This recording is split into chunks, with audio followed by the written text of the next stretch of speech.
22 জুনৰ পৰা আৰম্ভ হ'ব অম্বুবাচী মহাযুগ। পূৰ্বৰ অভিলেখ ভংগ কৰি 8 লাখ ভক্তৰ আগমনৰ সম্ভাৱনা। সুবৃহৎ আয়োজনেৰে সাজু মা কামাখ্যা ধাম, ৰাজ্য চৰকাৰ প্ৰশাসন। অনুষ্ঠানটো যিসকল ভক্ত ইয়ালৈ আহিব, সেই ভক্তসকলে যাতে এটা সুন্দৰ পৰিৱেশ পায়, আৰামদায়ক এটা সুসংগঠিত পৰিৱেশ নিশ্চিত কৰা আমাৰ সকলোৰে লক্ষ্য। আমি এই অনুষ্ঠানটো পাতিবৰ কাৰণে যিমানখিনি পাৰোঁ ৰাজ্য চৰকাৰে, পৰ্যটন বিভাগে আমি চেষ্টা কৰিছোঁ আৰু আমাৰ লক্ষ্য হৈছে যে এক নিৰাপদ আৰু সুশৃংখলভাৱে এই আধ্যাত্মিক পৰিৱেশটো আমি ৰচনা কৰা। 22 জুন সোমবাৰৰ পৰা অম্বুবাচী মহাযুগ উপলক্ষে 4 দিনলৈ অগণন ভক্ত দৰ্শনাৰ্থীৰ সমাগমেৰে উখল মাখল হ'ব মা কামাখ্যা ধাম।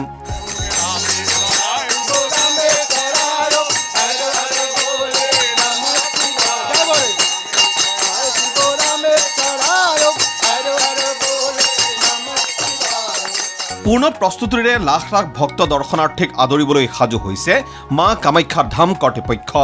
26 তাৰিখে ৰাতিপুৱাই আমি সূৰ্য উদয় হোৱাৰ লগে লগে দেৱী স্নান পৰ্ব কৰাই নিত্য পূজা কৰাম। নিত্য পূজা কৰাৰ পিছত আমি দেৱীৰ দুৱাৰ তীৰ্থযাত্ৰীকৰণে খুলি দিম। ইতিমধ্যে আগন্তুক অম্বুবাচী মহাযুগৰ কাৰণে আমাৰ দেৱালয় কমিটিয়ে ৰাইজৰ সহযোগত অম্বুবাচী মেলা পৰিচালনা কমিটি এখন গঠন কৰি দিছোঁ আৰু সেই পৰিচালনা কমিটিৰ তত্ত্বাৱধানত যাত্ৰীসকলৰ যিখিনি সুবিধাকৰণ, আমাৰ যাত্ৰীসকল যিসকল আহিব ইয়ালৈকে তেওঁলোকৰ যাতে কোনো ধৰণৰ অসুবিধাৰ সৃষ্টি নহয় বা তেওঁলোকৰ সা সুবিধাখিনি তেওঁলোকে ইতিমধ্যে ব্যৱস্থা গ্ৰহণ কৰিছে।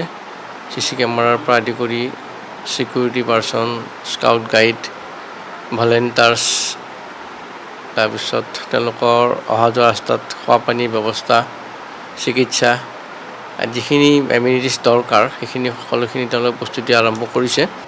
আধ্যাত্মিক পৰ্যটনস্থলী হিচাপে সমাদৃত মা কামাখ্যা ধামৰ সৈতে সম্পৃক্ত ধৰ্মীয় বিশ্বাসৰ প্ৰতিফলন ঘটাই অম্বুবাচীৰ প্ৰবৃত্তিৰ পৰা নিবৃত্তিলৈকে হ'বলগীয়া বৃহৎ সমাগমক লৈ তৎপৰ হৈছে কামাখ্যা ধাম পৰিচালনা সমিতিৰ লগতে চৰকাৰ প্ৰশাসন। পৰ্যটন মন্ত্ৰী অজন্তা নেওগীয়ে সংবাদমেলযোগে বুধবাৰে প্ৰকাশ কৰিলে অম্বুবাচী উপলক্ষে চৰকাৰ প্ৰশাসনে কৰা আয়োজনৰ বিষয়ে। বিগত বৰ্ষত অম্বুবাচী উপলক্ষে কামাখ্যা ধামত সমাগম ঘটা 7 লাখ ভক্তৰ অভিলেখ ভংগ কৰি এই বৰ্ষত 8 লাখ ভক্ত দৰ্শনাৰ্থীৰ আগমনৰ সম্ভাৱনা ব্যক্ত কৰে পৰ্যটন মন্ত্ৰীগৰাকীয়ে।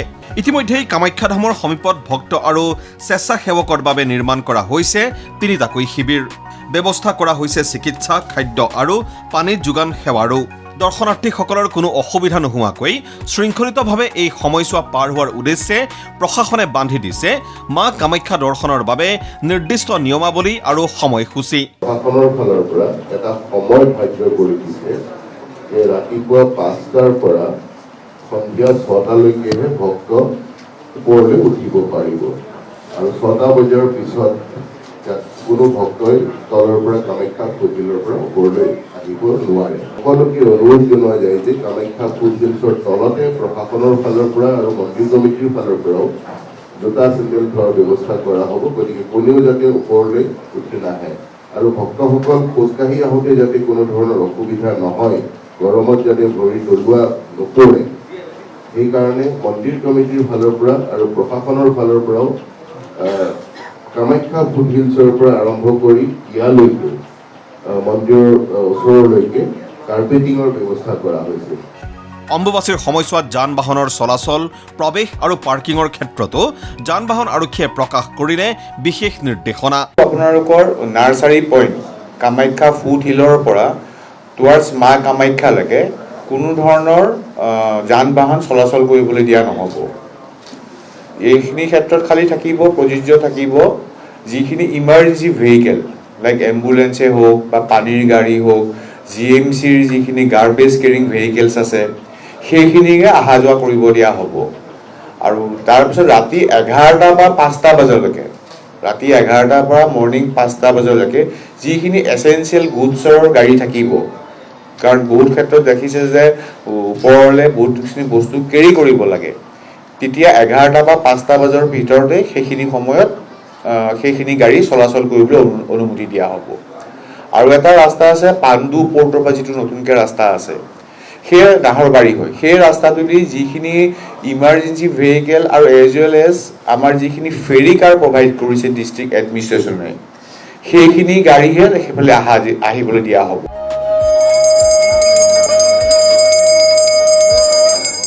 ভিডিঅ' জাৰ্নেলিষ্ট দিব্যজ্যোতি বনিয়াৰ সৈতে বিৰুৎপল সেনচোৱাৰ ৰিপৰ্ট MD24।